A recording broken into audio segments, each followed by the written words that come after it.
Right, so I'm here with Paul. We're going to do a bit of a season rundown from last year. I know you've been a busy man, Paul. But first thing, did you enjoy your holidays? About time you got a bit of time off. Yeah, I went to Egypt to dive with some sharks on Elphinstone Reef and on a liverboard for a week. So it was pretty intense, 4 dives a day, starting from 6:30 in the morning and finishing probably 8 or 9 o'clock at night. So, it's something I like to do to relax. So I went there and then had a couple of days in Blackpool and Harrogate with my friends and my wife, because we've got some family trouble at the moment in terms of an illness in the family. So we're supposed to go to Mexico, but we can't do that because of a certain situation. So it's been tough, but we've enjoyed our time off and we're ready to go again in a couple of weeks. I know, it sneaks up, doesn't it? Pre-season starts. Did you say it was November? Yeah. Back on the sand dunes? 16th of November. We've got a lot to sort out. We need a new conditioner. We need to sort physios out, and there's a lot of sorting out. We haven't stopped really. Had a meeting with the board, and thrashed through a few things out there, and it's been non-stop really. Even though we have finished, it never stops really. It's 24/7. Signing players, talking to Andy, who's been very busy, and trying to get our targets over the line. He's done a really good job in doing it well. Like I say, I've had family problems. I've been on holiday, and Andy's been left holding the fort, Gaffney, and he's done a fantastic job. So I can't thank him enough for doing that well. There's been, stuff that's distracted me. Yeah.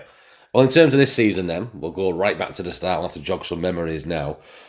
11th place, home record. An interesting stat we found was you were a point off being top four in terms of home record at Craven Park this season. The only downfall was the away record was next to bottom. Right down there with Dewsbury, you picked up no points away from home. It matched the 2021 home record season when you hit the playoffs. Just that away form was, I say, how do you rectify a problem like that? It's a weird one when you try to travel from Cumbria all the time, isn't it? Yeah, but like I say, we're disappointed in some of our performances, York, but also we were pleased with some others. I thought we should have won at Doncaster. There's 3 tries there that when we looked at the review of them, there were poor decisions. The referee was stood down after that as well, and I've had a talk with the referee about assessors about that, and they agreed totally with me. Again, if you look at other results when we went to Halifax away, where there was a real poor decision that took us down to 11 men, and the game was in the balance there. I think there was only 4 points in it, and then we ended up going down to 11 men and then 12 men for the remainder of the game. So the circumstances, everybody, we've got a great, fantastic home crowd, and the lads respond to that, and our results show that we'll perform better at home. But we need to, I think 2022, where we finished fourth, our away record was phenomenal really. But everybody's good away. If you look at everybody's away form, home and home form, there's a big difference unless you're a full-time team. So there'll be nothing. We might be down there with Dewsbury, but there won't be much in it in terms of other teams around us. And in the fourth position, there won't be many. There won't be a lot of difference between other teams around us there. So, yes, we've got to prove in that thing, but the circumstances, players missing. We had a horrendous injury list last year. From day one really, and players missing large parts of the game, having to play people in all different positions, but still getting the results we needed to win the game. We stripped it back a few times and kept it real simple because we had people in strategic positions missing. So, and I think we won the games we had to win, and there were some fantastic performances and some mediocre ones, but it's just part and parcel for the championship really. I think every team gets a tallying up now and again. There's 1 or 2 a season for everybody. Even Wakefield got beaten to lose, so there is that. So, and if you look at even Premier League football teams, Liverpool's home record before COVID was phenomenal. But when COVID come on the fans and they played under no fans, it wasn't the same. So fans play a big part in how your teams perform. They give you that extra man. And our fans are fantastic. One big question at the start of the season, was always going to be, and probably always is going to be, the budget and the budget constraints that you've had. But interestingly, it's the players that you've built up for years and years, and it's the locals that are still pulling you through these championship seasons. Ryan Shaw finishing with the top point scorer for the club with 164 this year. Top try scorer from Luke Cresswell, who had an unbelievable season, as we all know. And Bullman as well, another Cumbrian lad. Them finishing on top try scorers for the season, which again just shows how important it is to build from the front, build with your locals and start with the youth. But almost like what Workington and Whitehaven doing now, I think Whitehaven have proved over the last few years, you may agree, that maybe getting out these outsiders, bringing them in, doesn't always work. Well, I think we had 7 or 8 overseas players last year and ended up getting relegated and financially getting into trouble. So, you've got to have constraints on what you do with your budget. We are pretty tight in that way. We have a set budget. It might be bottom 4, in terms of the big spenders in the division. But what we try and do is overachieve as a team. I thought, and we did that at times. We drew with Bradford Bulls, who finished 3rd, beat Sheffield, beat York at home, who had a big budget, and we pulled off some fantastic results. Beat Featherstone comfortably at home with the personnel they've got. But you've got to be at your best every week to get the results in the championship. If you're slightly off, or you're a little disciplined, or you're not focused enough, and part-time players have that stuff in their lives where they might be having trouble at home or things in the family. I mean, we lost Jared Stack for 6 to 8 weeks where he was in Australia. That's our captain. Miss Charlie Emsley for the majority of the year. Greg Burke for the majority of the year. Costello with a PCL tear. Ryan Johnson with a groin strain. And we're bringing in local amateur players to pull us through. And they did a fantastic job. So some weeks it's about survival. And other weeks it's about winning the games you need to win. But when we first come to the club, me and Stevie Ray, we got on the bus, and I think Danny Toll was the only local player on the bus, so we knew we had to change that. We brought some players in. Luke Cresswell, we brought him in to train with us for 12 months before we signed, and he got a horrific injury, and he's come back massively strong and had a fantastic year. Ryan Johnson, the year before, cleaned up as well. He's a local boy that hasn't been anywhere else and come through our systems, and Charlie and people like that. And the local players aren't on as much money as the travellers, but you need money to travel 3 times a week and get home at 11 o'clock at night, miss a night and start all over again. So that's why the travelling players get a little bit more money. But, the local players, are getting a good wedge now in terms of what they're doing in compared to other clubs, and and it's a backbone of our side, the local players. We pride ourselves in the work we put into the youth. We use the Super Lotto money solely for youth. We have a Jets programme that's well attended. You only have to look at the players that are signing for Workington and Whitehaven now. Blinkhorn and Max Muir and all them people have been with us. And, before they go up there, they phone me and say, look, I want to play for Barrow, but I feel I need to be in that environment playing Championship 1, but I want to come back to Barrow. And a lot of them text me, even when they're up there the year after, they say, is there any room back at Barrow? And that's what happens. And probably the same will happen if we pull too many players down here from up the coast, and eventually they will go back to the hometown club. It's only nature, but at the moment, we're kings of Cumbria, and it's not and we've worked really hard to do that. Yeah, you were saying there, Paul, the 1895 Cup.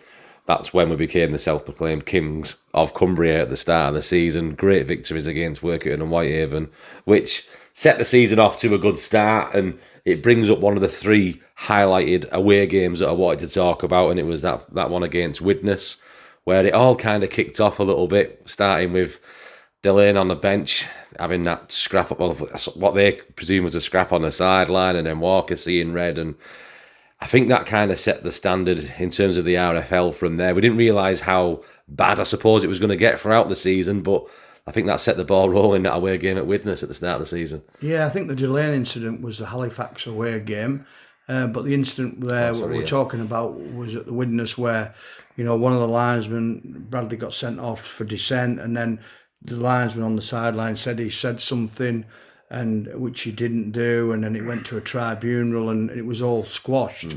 And it spoilt the game really there. I don't think we're in the game. I'm not making excuses for that, but it just erupted, and I thought they just lost control, the officials of the game, totally. And sometimes it gets personal. It can't get personal. And there was players off our side going off left, right, and centre, and the game had gone then. So I was disappointed in that.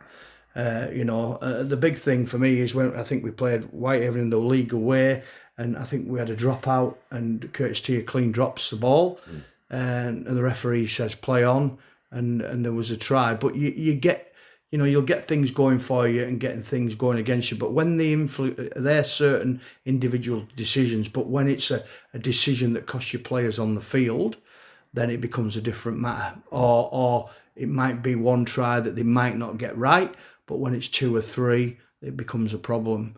And there's a few problems throughout the game, I thought, last year. But to be fair, I got a couple of phone calls off the RFL admitting they were wrong and apologising to me.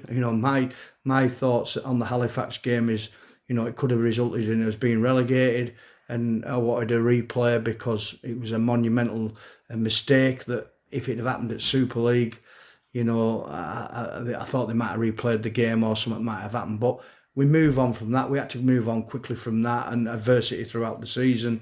But we managed to get through it for the second year running. And, 3 teams went over the cliff, what I say, who were probably low budget teams as well.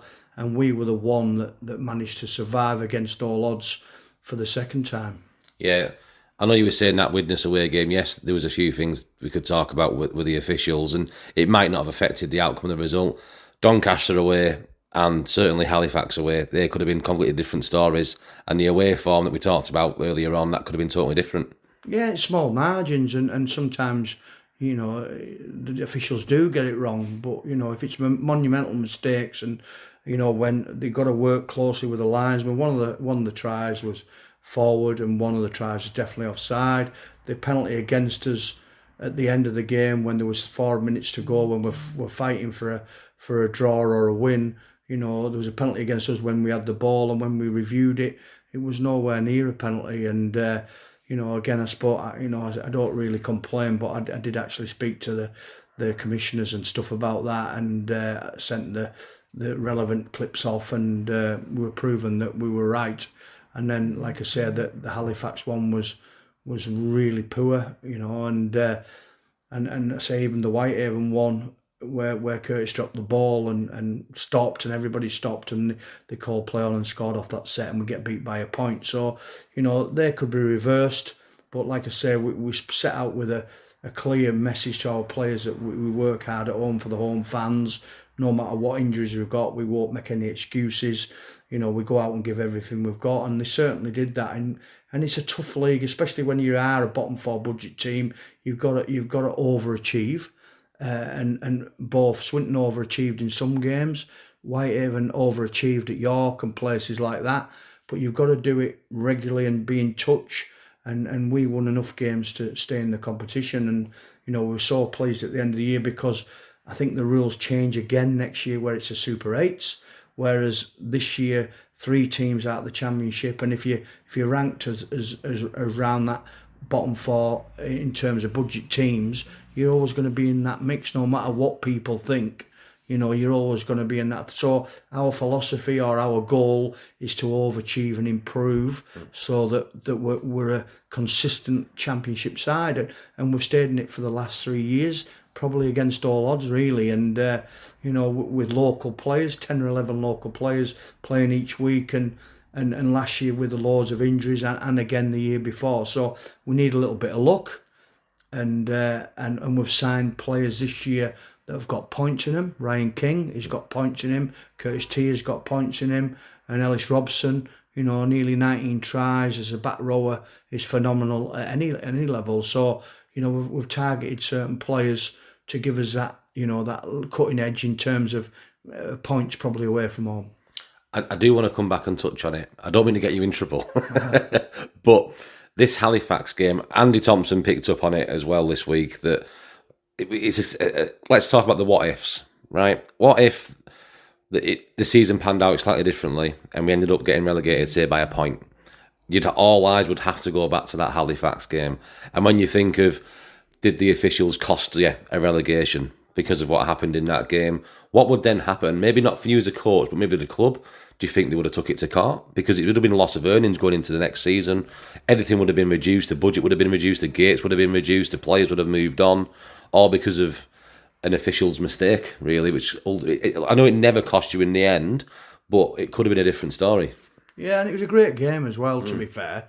It was end-to-end, and there was nothing in the game. And as soon as it happened, Paul Crarey sat just in front of me with his kids, and we spoke about it. And when the decision was made, I just said it can't be right. And Paul Macmillan was on the mic, and he said, "You've got to take somebody off." And I refused to do that. I said, "I'm not taking anybody off because that's not the rules." And then they said, "You've got to take somebody off." And I said, let them, the officials, decide who's going to come off then. Because Jamie Pye had probably just gone on. He's probably the one with the least engine out of everybody if we were going down with 11 men. And the last call was, you need to take somebody off or else we're not going ahead. So then I did actually take Jamie Pye off and we were down with 11 men. But I spoke to Paul and I knew myself it wasn't right. We said, let's try and get hold of somebody to make a decision.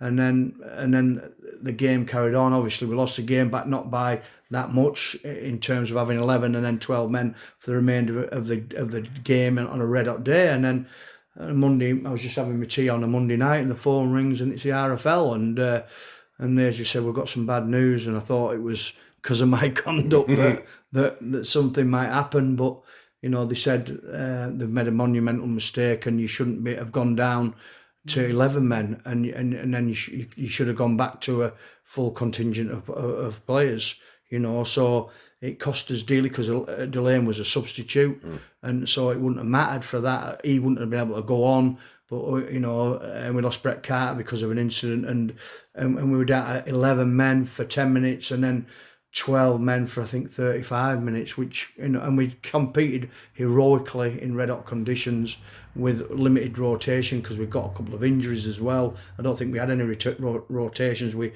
20-30 minutes to go, and we got beat. But it was disappointing, and like you say, it could have cost us, but we can't look back on it. We can talk about it, but it never happened where it did cost us relegation. So I'm prepared to move forward. I thought the RFL were honest with it. They could have hid, behind it, but they phoned me up and spoke to me about it. And the first thing I said, well, let's have a replay then. And they said that's not going to happen. And that's where, it grated with me a little bit. Do you think they should have gone public with it?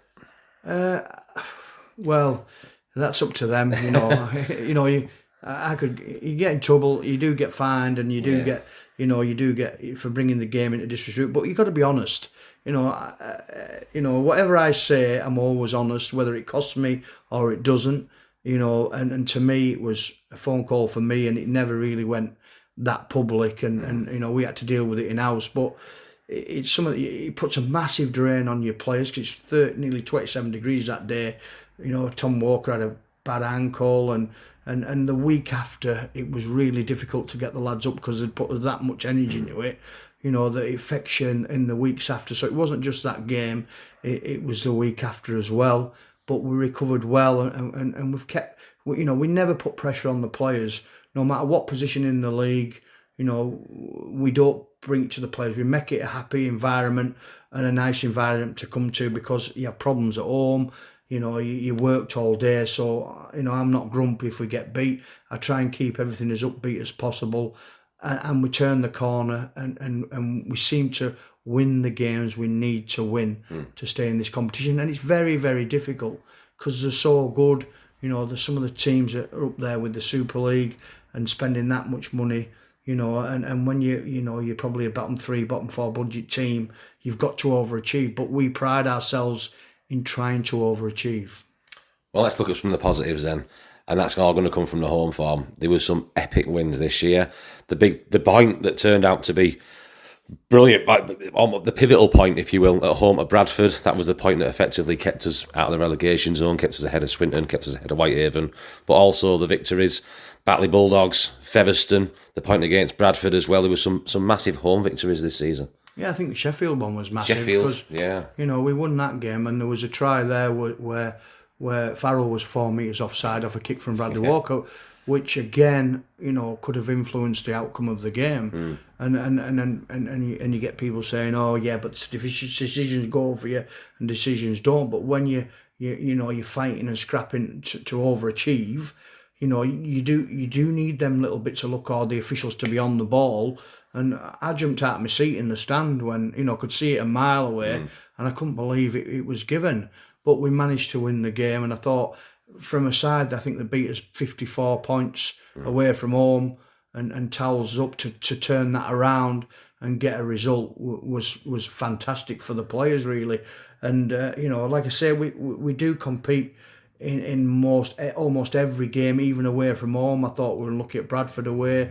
We lost Max Clark early in that game. At York away, we lost Max Clark in that game early as well. So there's certain things or certain circumstances that affect you, but we have been competitive in all our games. I got stopped a few. Yeah, touching on the Sheffield thing then, Paul. Obviously, the away game, not the game itself, but the occasion, that was number 300 for you, which then led to the end of the season, put you on 320 by the end of the season. Leaves you 29 games away now from beating the all-time record of Sir Frank. I'll call him Sir Frank, shall we? And there's a good chance, all fingers crossed, that can be beaten this year. Yeah, I mean, Dave Shaw brought us back, you know, for 1 year to steady the ship, so to speak, a long 10 years ago now. And I was reluctant to come in after when I left in 2007. I did 2 years then, and come in on the back of it being on its backside then. And we come in again, myself and Stevie Ray, this time after it was on its backside. So we come in twice, set up an academy, and we come in for 1 year just to. I think nobody wanted the job, and that's the truth. That, you know, when I got out the first time, when I think it was Jeff Ray rang me, I was in Madrid on a trip, a slate, a quarry trip, because we buy slate, and they asked me if I'd do it because nobody would be interested, so I took it on then. And then the second time, I think they were in dire straits, and Dave, who's a great bloke, Dave Sharp, phoned me and just said, "Look, you know, I'm going to ring you, and would you have a meeting with us?" And we ended up having a chat, and Dave was fantastic with me, and I went and said I'd give you 12 months and try and steady the ship, because probably had no direction. I think they'd lost 20 odd games straight and something like that. And then we managed to come in. We think there's crowds of 500 or 600, and we managed to build that up and set up an academy again. And Mike Sunderland come in, and after Dave left through work commitments, and he was great as well. And then we were in a bit of financial trouble, I think we were, and PG come in, and with John Coward and people like that who steadied the ship, and so we stayed around because the club was in trouble and we needed us, and we got through that period, and then we've pushed on now, and like I say, I've never signed a contract in the 10 years or the 2 years, you know, 2005, 2007. I resigned. I didn't get sacked then because I didn't believe what was going on, and I was proven right, and this time 2014/15 come in, and I'm here now in 2024/25. So, you know, I've got greyer, and I'm a comfort eater, so I've got a little bit fatter as well, and you know, but I've enjoyed every minute of it. And if you don't enjoy it, you've got to get out, and there's a bit of pressure there. But, you know, if everyone's seen the film The Hurt Locker, when the bomb disposal experts walking around the supermarket and can't get back to sorting the bombs out, you know, that's me, and I laugh all the time about it and think about that film. It's one of my favourite films because you know, he likes the adrenaline and the thrill of it, and the ups and downs. You know, there's more downs than ups, but Barrow Rugby League was never about winning and losing for me. It was about what we put in place, and you know, if you look at the club now from when we come in, it's unbelievable, and people around the town. I was staying there. Dan worked at the Roundhouse and on Walney, and the amount of people that come up to me that enjoy it, and you don't realise, You think you're public enemy number one at times, but the amount of people that have stopped me this year and talked to me about rugby and how well we're doing and how much they enjoy the rugby and stuff like that is just fantastic. And we're a community-based club, and we're educating the kids. We're doing the Able Raiders, the girls. Everything about the club is on the up, and it's there in the ING grading. And all credit to Steve. We can't increase the budget because we haven't got a sugar daddy like Oldham and Featherstone and all them teams, but we overachieve on the field and probably off it as well, and that's a thing to be proud of. I think one good quote you talked about as well, you have to name drop him now, is you've got a knack of making ordinary players into championship stars. Is that one way of putting it? Well, yeah, that's what a bloke said to me. I thought he wanted to speak to me outside the roundhouse, and he said, that we turn average players into good players. So that's a compliment in itself. Whether you win, lose, or draw, if you can improve people, it's a big thing. We spend a lot of time. Last year Ramon, we try to get him up to speed with his hands and his handling, and Delane and Ellis Gillam come with us, and all three of us, and me included, four of us used to go down and put extra training sessions in for Delane, and because he's a great kid, Delane, and he come out at the other end really, and he made team of the month in the Rugby League World magazine. He's debuted for his Jamaican country, and he hasn't played that many games for us, but he's improved massively and become. In the last few games, I was picking him over somebody that had played probably 200 Super League games, because of his attitude and his work ethic, and that's without a pre-season training. So if we can get him into pre-season this year, because he's staying around, and it'll be a great squad player for us.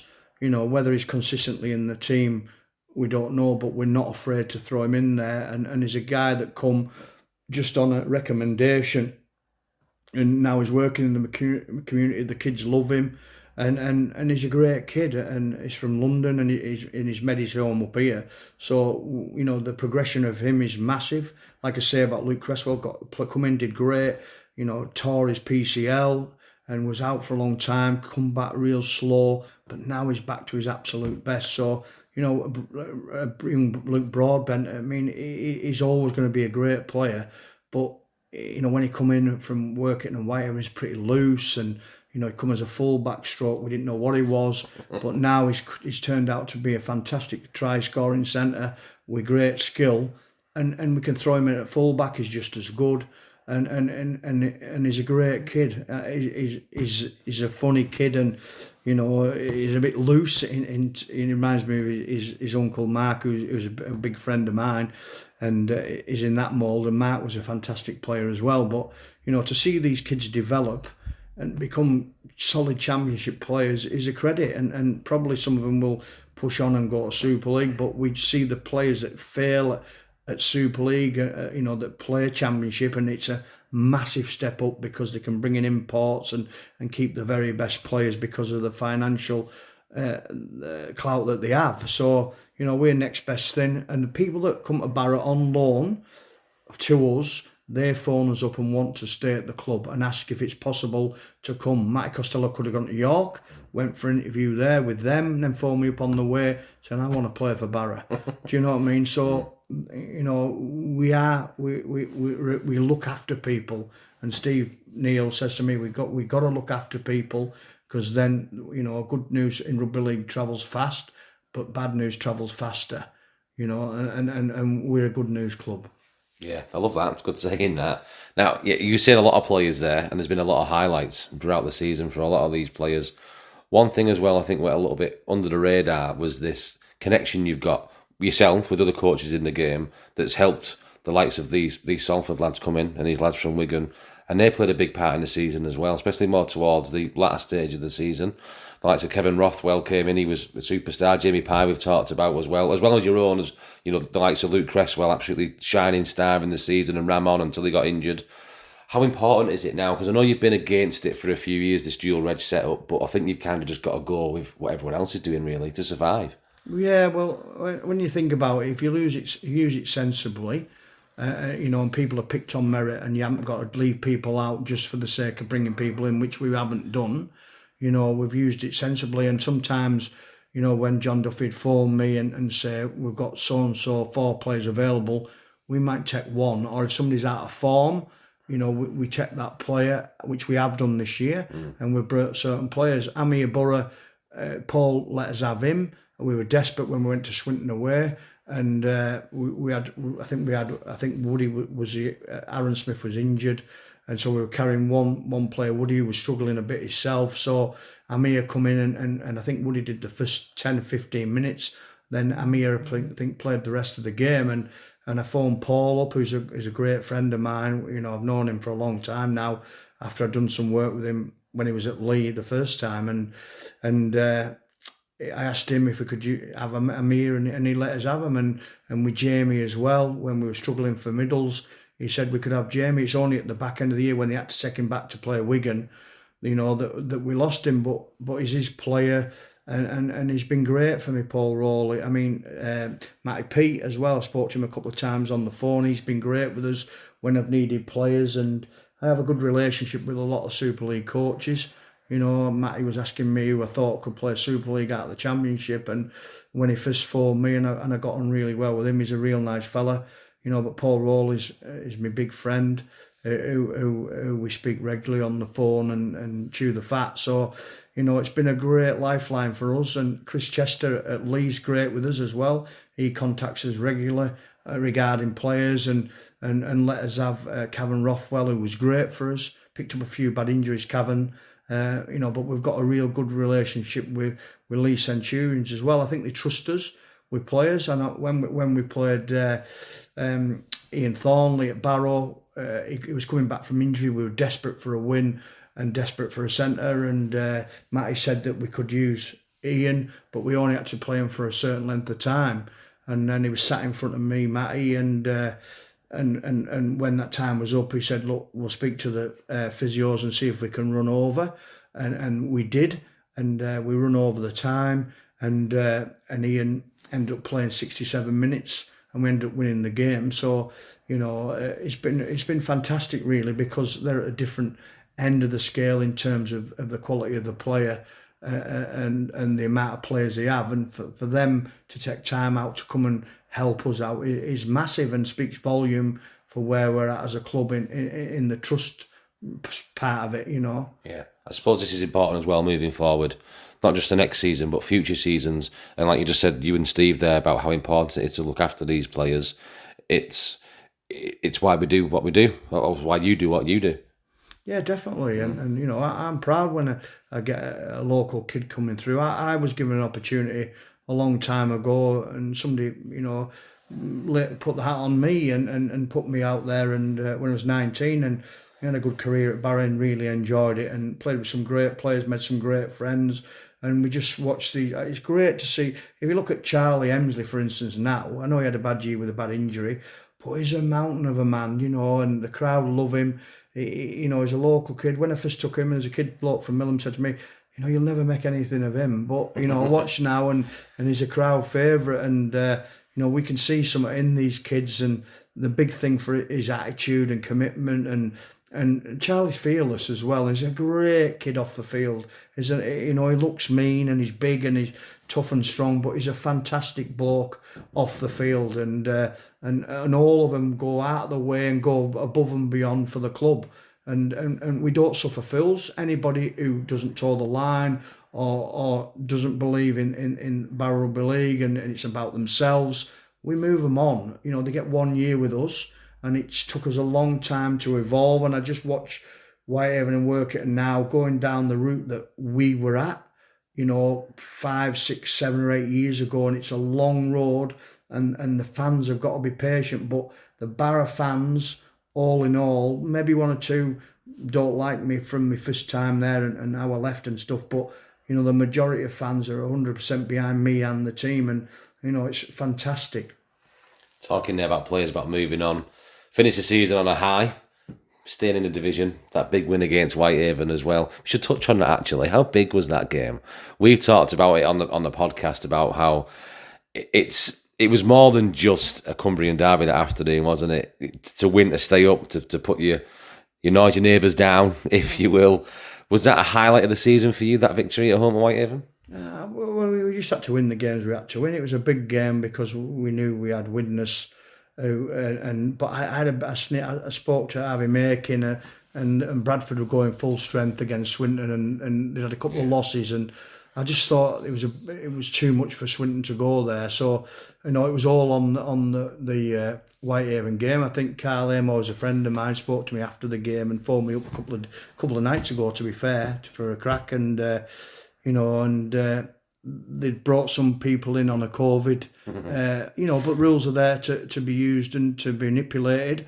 And if the rule's in there about COVID and one of the players have got COVID, that's fine. But it adds a little bit of spice, when they're bringing players in and they've played a few games without a full contingent of a team, and then they come to us with a full contingent, and and they played well early on, and we were a bit.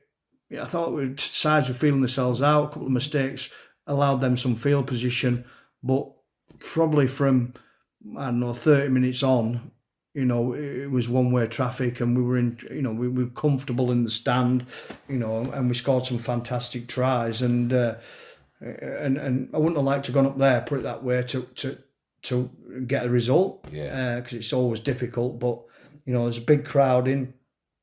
It wasn't as rowdy as last time when they were fighting in the stands, but it was intense. I think when I come down the tunnel, a couple of Whitehaven fans try to get at me and shouting down the tunnel at me, but it's just part of the passion, I would say, and I was took into the changing room by the stewards. But it was a big relief, because I knew after that game that it was done. I just thought there's no way Whitehaven will recover, even if they beat Doncaster, which they did, and you get some bad results or some funny results at the end on the last day of the season.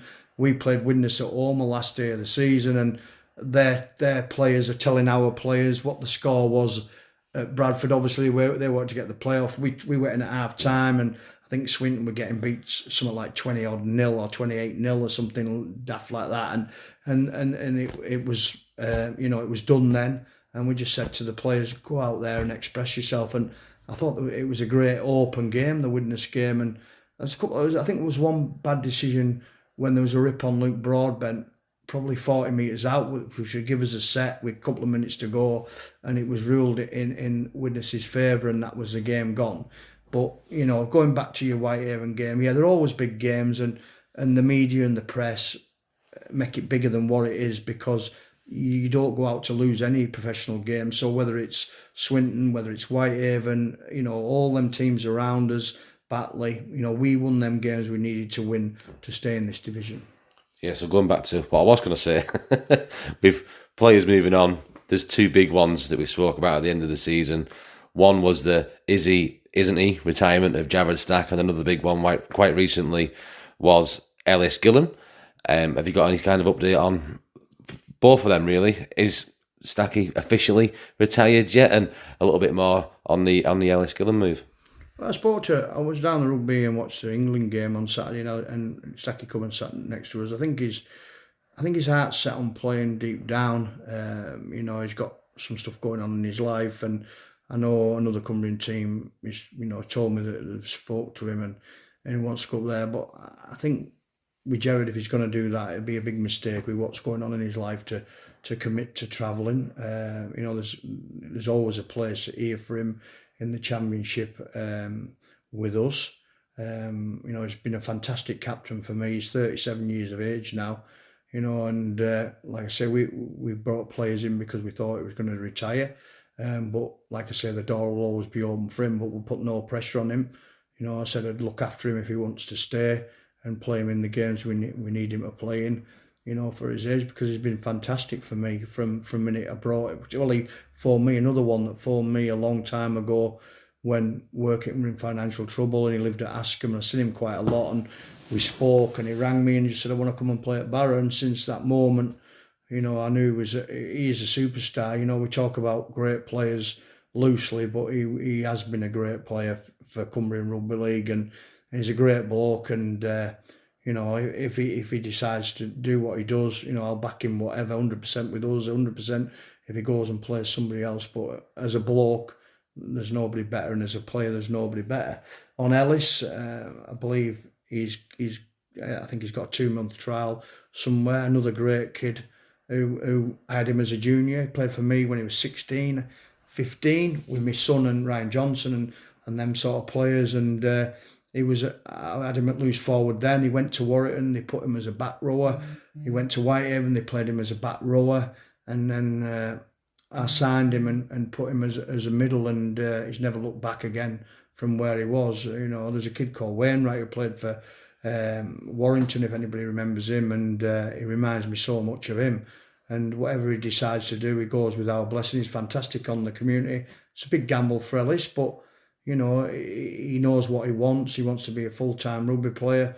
We knew there was something when his agent didn't speak to us, you know, and we tried to pin him down, and you know, and then we give him ultimatum that we needed to know, because we were losing players that wanted to come, because there's quite a lot of players that actually contacted us this year wanting to come here, but budget constraints say that we can't bring them in, so that we only have so much. So we've got to be real careful. When Ellis decided to go, then we could bring Ellis Robson in, which was a back rower, you know, because Stacky said he was retiring. So we have got a little bit of money left in the budget. I don't know exactly how much. You know, probably a couple more. Maybe we'll sell one signing or two signings before we start in a couple of weeks, and we'll be done. So yeah, if you know Ellis, we wish him the best of luck, and we'll support him whatever he does, because he's been fantastic for me, fantastic for the Able Raiders, and all the kids love him, and in the schools. I mean, he goes to an old people's home doing, I think it's chair exercise, and all the old people love him there as well. So yeah. He's a great character, Ellis, to be around, and he'll certainly do well, you know, and he'll give it his best shot, no matter what, when he goes to wherever he's going. I think Ellis is just another example of, I think Joe Bullock was in the news the other day with his transfer. I think he's gone to Salford, hasn't he now, yeah. Joe? And he's another reminder of players that you've brought in that weren't at the level they needed or wanted to be at. And there's been many. There's a list as long as they're around, we could count them off, that have gone on to progress. And I think it's, like, some people might get concerned, or Ellis is gone, he might be a little bit weaker in the team now, but I don't think that's the case. It's just, right, who's next? Who's coming in next? Who are we going to improve next? And they're just going to move on. And it's just a cycle that's been going on for years and years for you. Yeah, well, Ellis had a bad Achilles injury and he was out for 9 months, and we still functioned then. And there's a little saying, there's no indispensable man. You know, it's like Paul Crarey. If Paul Crarey leaves Barrow Rugby League tomorrow, you know, the king is dead, who's the next king, so to speak, and that's what'll happen. You know, but while we're there, we'll do the best for the club. What I want when I leave is a good solid foundation full of local players, a Jets programme, academy up and running, you know, again, and a lifeline for Barrow Rugby League if we ever fall off the cliff. Because if we fall off the cliff, you know, we don't have to go into other areas to bring players in. Our nucleus is the local players that are here at the moment who'll probably stay and help us, because they've all got good jobs in the shipyard. It's very difficult, you know, when you try and get a player from our area to go and play somewhere else, because you've got to start by giving them £35,000, which you get in the shipyard, and the contract as well. So, you know, not many teams in the championship could pay that. So to drag a local player that's got a job away is a massive thing. So there'll always be that, as long as we look after it and nurture it and don't take it for granted. It's important as a club that we do not take the youth and the Jets and everything for granted. We've got to keep working hard, you know, and working hard in the community. And Steve won't let that happen. He won't let anybody drop off, you know, including myself. And I won't let my team drop off in terms of, while we're here, working as hard as possible to sustain that. Because, you know, even when players go, like Connor Saunders goes to work it, and you know, and Jack Stevenson, who's been part of our academy, and they're going up there and doing really well, you know, Jack, and we'll monitor their progress, and, you know, and they eventually want to come and play for Barrow, you know, I know that. So while we nurture them here, and then they're going somewhere else and they're gaining that experience, the end goal for them is to come back and play for Barrow Rugby League, because that's their town club. And like I say, at the moment, and it's no disrespect to any Cumbrian clubs, but we are the kings of Cumbria.